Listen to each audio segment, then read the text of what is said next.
Hey there! Today I want to talk about my experience with something called maladaptive daydreaming. Now, for those who aren't quite sure what maladaptive daydreaming is, I find explaining through an example will probably answer that question better than just giving off some kind of Google definition of it.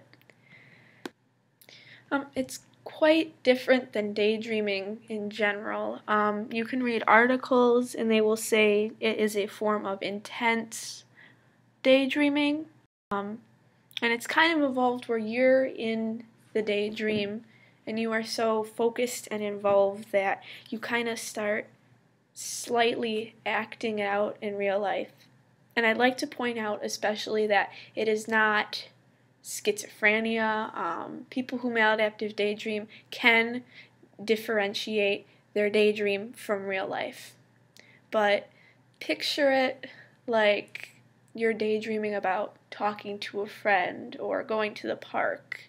And that person in your daydream is asking you questions or telling you something funny that happened that day. And you are daydreaming that you're laughing back, or you say something like, "Oh, that's really cool." Or in real life, without maybe even really knowing it, you're mumbling that stuff to yourself out loud.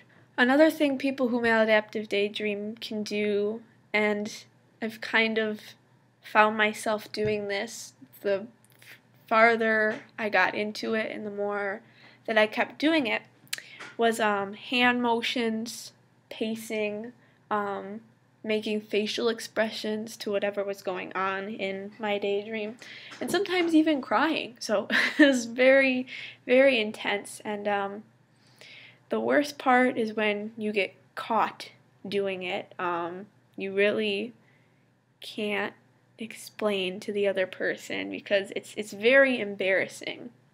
You know that feeling when you're caught, when you're, listening to your guilty pleasure song, or walks by and you feel your heart drop down to your stomach and you kind of just freeze for a second?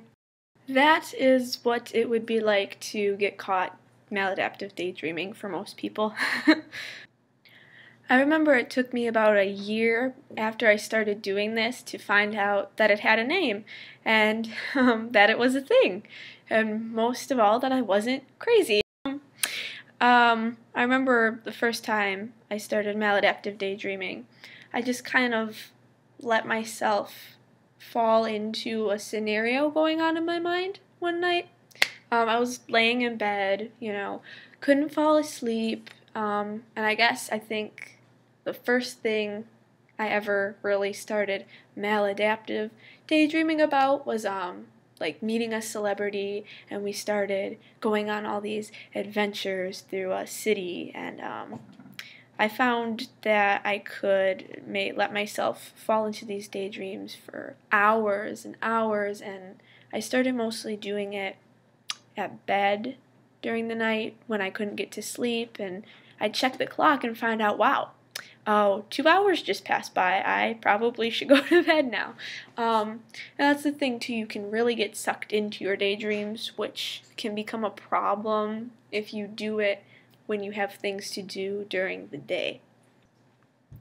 I also find though that it is awesome for if you're like a very creative person or a writer, you can kind of jot down whatever you daydream about and make it a short story, or if you're writing a novel, make it part of that. But it's very good for a creative outlet. I personally enjoy writing fan fictions, so sometimes when I am maladaptive daydreaming, if I happen to come up with anything good in my head, I will try to write down as much as I remember daydreaming about and make that a fan fiction. And sometimes when you fall into daydreams, they're not necessarily like the plot to the Hunger Games or this big action-packed, drama-filled movie scenario or anything like that. Sometimes it can be really simple, kind of maybe even 30-second daydreams that you kind of fall into. sometimes I'll just like have slip into these 30-second daydreams throughout the day if I'm bored or I really can't focus on something, and it'll be just like the simplest things. Like I'll daydream if someone walked into the room and saw me doing homework and said something weird and how I would react to it. But the thing is, I like zone out of reality for a moment and find myself very involved in that daydream, and then at 30 seconds later I'm like, oh no, I fell into it again. Regarding the question if you can make yourself become a maladaptive daydreamer, I'm not exactly sure. Like I said before in my video, it's kind of something that I fell into doing without really knowing what it was. I guess you just have to be really creative and get a lot of alone time. I don't know. But if you maladaptive daydream, please comment below what some of the funny things you do or find yourself do when you're daydreaming, or even an embarrassing moment when you got caught or something.